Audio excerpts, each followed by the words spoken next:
बच्चों सुप्रभातम, कैसे हो? ओके, देखिए एनसीईआरटी रुचिरा क्लास 7 भाग सेकंड का चैप्टर चल रहे थे। ठीक है, चैप्टर नंबर था, देखिए 12 नंबर पाठ पूरा होने के बाद उसके बाद आज हम 13 नंबर पाठ पढ़ेंगे। कौन सा पाठ? 13 नंबर, यानी इसको संस्कृत में क्या बोलेंगे? त्रयोदशः पाठ है। ये आपका आज लास्ट पार्ट है। ठीक है, इसके बाद में आपका सिलेबस पूरा कंप्लीट हो जाएगा। तो पाठ का नाम है लालन गीतम। क्या नाम है बच्चों? लालन गीतम। लालन का मतलब क्या होता है? गीतम का क्या अर्थ होता है? यानी लालन गीत। कैसा गीत?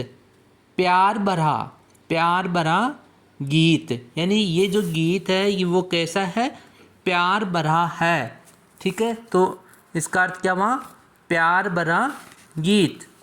अब देखिए चैप्टर, उदेति सूर्य धरणी विहस्ति, पक्षी कूजति कमलम विकसति, नदति मंदिरे उच्चैडखा, सरितः सलिले सेलति नौका, पुष्पे पुष्पे नानारंगः, तेषु उड्यन्ते चित्रपतंगः, वृक्षे वृक्षे नूतनपत्रं, विविधैः वर्णैः विभाति चित्रं, धेनुः प्रातर्यच्छति दुग्धं, शुद्धं स्वच्छं मधुरं स्निग्धं, गहने विपिने व्याघ्रो गर्जति, उच्चैस्ततः च सिंहः नर्दति, हरिणो अयं खादति नवघासं, सर्वत्र च पश्यति शैविलासम्, उष्ट्रः तुङ्गः मन्दं गच्छति, पृष्ठे प्रचुरं भारं निवहति,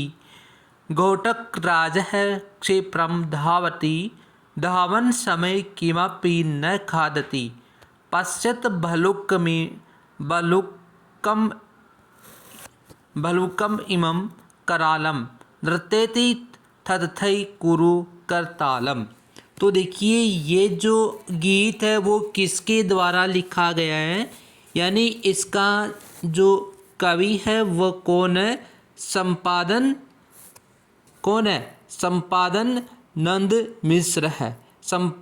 संपादन यानी इसका जो कवि कौन है? संपदानंद मिश्र है। ठीक है, अब देखिए इसका अर्थ। सबसे पहले यहाँ से देखिए, उदेति सूर्य धरणी विहस्ति। उदेति यानी उदय होता है। कौन? सूर्य। ठीक है, उदेति सूर्य धरणी विहस्ति। धरणी किसको कहा जाता है? पृथ्वी को। किसको कहा जाता है?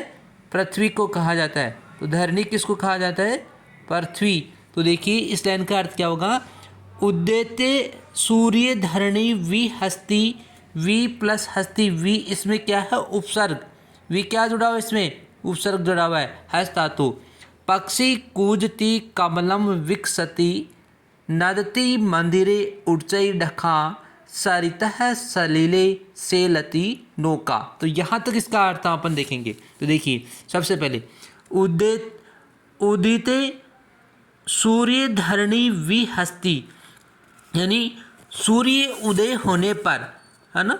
उदेति उदय होने पर, सूर्य सूर्य यानी सूर्य उदय होने पर, धरणी विहस्ति पृथ्वी क्या करती है? मुस्कुराती है। यानी जब सूर्य उदय होता है उस समय धरती क्या करती है? हंसती है या मुस्कुराती है। पक्षी कूजती कमलम विकसति, और पक्षी क्या करते हैं? कूजते हैं या चहकते हैं। कमलम विकसति, और कमल खिलते हैं। तो इस लाइन का अर्थ समझ में आ गया होगा। फिर नहीं आया तो फिर से देखना। उदिते सूर्य धरणी विहस्ति, पक्षी कूजति कमलम विकसति, यानी सूर्य उदय होने पर धरती क्या करती है? हंसती है या मुस्कुराती है। पक्षी कूजती कमलम विकसति, और पक्षी क्या करते हैं? चहचहाते हैं या चहकते हैं या कूजते हैं। कमलम विकसति, और कमल विकसित होते हैं। नदति मंदिरे ऊंचाई ढका सरितः सलिले सेलती नौका। तो नदती मिश्र क्या होता है, क्या होता है, बजना। ठीक है। मंदिरे, मंदिर में ऊंचाई यानी ऊंची आवाज में, ढक्का का मतलब क्या होता है, क्या होता है, नंगाड़ा। ठीक है ना, क्या होगा, नंगाड़ा। तो यानी इस लाइन का अर्थ क्या होगा, मंदिर में, मंदिरे ऊंचाई ढक्का नदती, यानी मंदिर में क्या होते हैं, ऊंची ऊंची आवाज में नंगाड़ा बजने लगते हैं। सरितः, सरितः किसको कहा जाता है, नदी को कहा जाता है। सरितः किसको कहा जाता है, नदी को। सरितः सलिले सेलती नौका, और नदी के जल में, सलिल किसको कहा जाता है, जल को। ठीक है। सेलती नौका, सेलती में चलने लगती है, कि नौका में नाव। तो देखिए नदी में, नदी के जल में क्या चलती है, नाव चलने लगती है। आया समझ में इसका, आगे देखा। पुष्पे पुष्पे नाना रंगः तेषु डयन्ते चित्र पतंगः वृक्षे वृक्षे नूतन पत्रम विविध वर्णै विभाति चित्रम। पुष्पे पुष्पे यानी फूलों पर, किस पर, पुष्पे पुष्पे यानी अनेक फूलों पर, यानी हर फूल पर, नाना रंगहा, नाना मिस अनेक रंग के, यानी फूलों पर अनेक क्या है, रंग है। ठीक है। तेसु उड़ेंते चित्र पतंगा, तेसु मिस उनमें या उन पर, उनमें क्या होता है, यानी उन फूलों पर, उड़ेंते मिस उड़ते हैं, चित्र पतंगा, चित्र पतंगा किसको कहा जाता है, तितलियाँ, तितलियाँ को कहा जाता है, तितलियाँ। ठीक है ना, चित्र पतंगा किसको कहा जाता है, तितलियाँ, तो तितलियाँ को कहा जाता है। तो देखो इस लाइन का अर्थ क्या होगा, पुष्पे पुष्पे नाना रंगः तेषु उड़न्ते चित्र पतंगाः। तो देखिए फूलों पर अनेक क्या है, रंग है। तेषु उड़न्ते चित्र पतंगा, और उन पे क्या उड़ते हैं, तितलियाँ उड़ रही है। वृक्षे वृक्षे नूतन पत्रम, और प्रत्येक वृक्ष पर, यानी हर वृक्ष, हर वृक्ष पर, हर पेड़ पर, वृक्षे वृक्षे हर पेड़ पर, नूतन पत्रम, नूतन में होता है नया, क्या होता है, नया, तो नए उस पर क्या आते हैं, पत्ते, यानी हर वृक्ष पर क्या होते हैं, नए पत्ते हैं। विविध वर्ण विभाति चित्रम, और विविध मिस अनेक रंगों वाला, वर्ण मिस रंग, यानी अनेक रंगों वाला ये चित्र क्या होता है, बहुत ही सुंदर है, या बहुत ही ये क्या हो रहा है, सुशोभित हो रहा है। आगे, धेनुः प्रार्थयति दुग्धम शुद्धम स्वच्छम मधुरम स्निग्धम। धेनु मिस होता है गाय, क्या होता है, धेनु का अर्थ क्या होगा, गाय। तो देखिए गाय, गाय प्रार्थयति, प्रातः प्लस यचति, प्रातः में सुबह है, यचति में देती है, दुग्ध में दूध। तो देखिए गाय क्या करती है, प्रातः के समय यानी सुबह गाय क्या करती है, शुद्धम स्वच्छम मधुरम स्निग्धम, यानी प्रातः के समय, सुबह के समय गाय शुद्ध स्वच्छ और मधुर और कैसा, मुलायम दूध देती है। कैसा दूध देती है, शुद्ध स्वच्छ और मुलायम, यानी ताज़ा जो दूध देती है ना वो। गहने विपिने व्याघ्रो गर्जती ऊंचैस्ततः नर्दती। गहन यानी गहन, विपिन, विपिन किसको कहा जाता है, जंगल को, यानी गहन जंगल में व्याघ्र हो, व्याघ्र, ठीक है, व्याघ्र जानते हो, शेर या बाघ, सॉरी बाघ, बाघ को कहा जाता है, गरजता है, यानी घने जंगल में बाघ क्या होता है, गरजता है या गरज रहा है।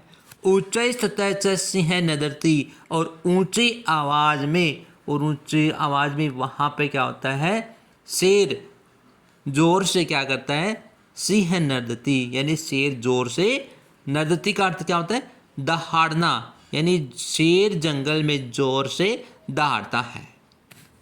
आगे, हरिणो अयम खादति नवघासम सर्वत्र च पश्यति सविलासम। और हरिणो अयम, हरिण प्लस अयम, ये हरिण खादती खाती है नवघासम, नव इस नए घास को या उगी हुई घास को, यानी ये हिरण क्या करती है, नई जो उगी हुई घास होती है ना, उस घास को क्या कर रहा है, खा रहा है। सर्वत्र च पश्यति सविलासम, और चारों और, सर्वत्र चारों ओर, च मिस देख, और पश्यति मिस देख रहा है, सविलासम, है ना, यानी ये क्या कर रहा है, चारों ओर देखता है। तो ये हिरण क्या करता है, नई उगी हुई घास को खा रहा है और चारों ओर क्या कर रहा है, देखकर उसका आनंद ले रहा है, देख रहा है।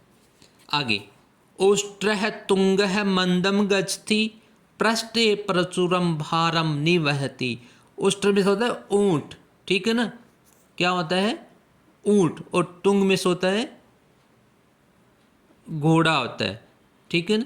मंदम गच्छति, तो देखिए इस लाइन का अर्थ क्या होता है, यानी ऊंट वो क्या करता है, मंद दौड़ चलता है, ठीक है ना, उष्ट्र ऊंट को कहा जाता है, और तुंग यानी घोड़ा, और घोड़ा क्या करता है, वो तेज। तो देखिए, यानी उष्ट्रः तुंगः मंदम गच्छति, यानी घोड़ा क्या करता है, तेज दौड़ रहा है ना, और पृष्ठे प्रचुरम भारम निवहति, और दौड़ते समय वह कुछ भी नहीं खाता है ना।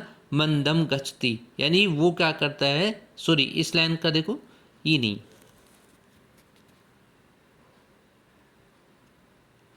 उष्ट्र तुंगम मंदम गच्छति, यानी उसके देखिए ऊंट क्या करता है, वो धीरे धीरे जा रहा है ना।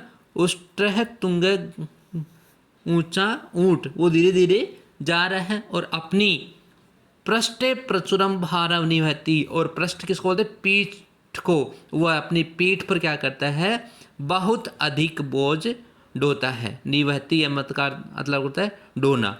घोटक राज है, घोटक राज किसको कहा जाता है, घोड़े को कहा जाता है।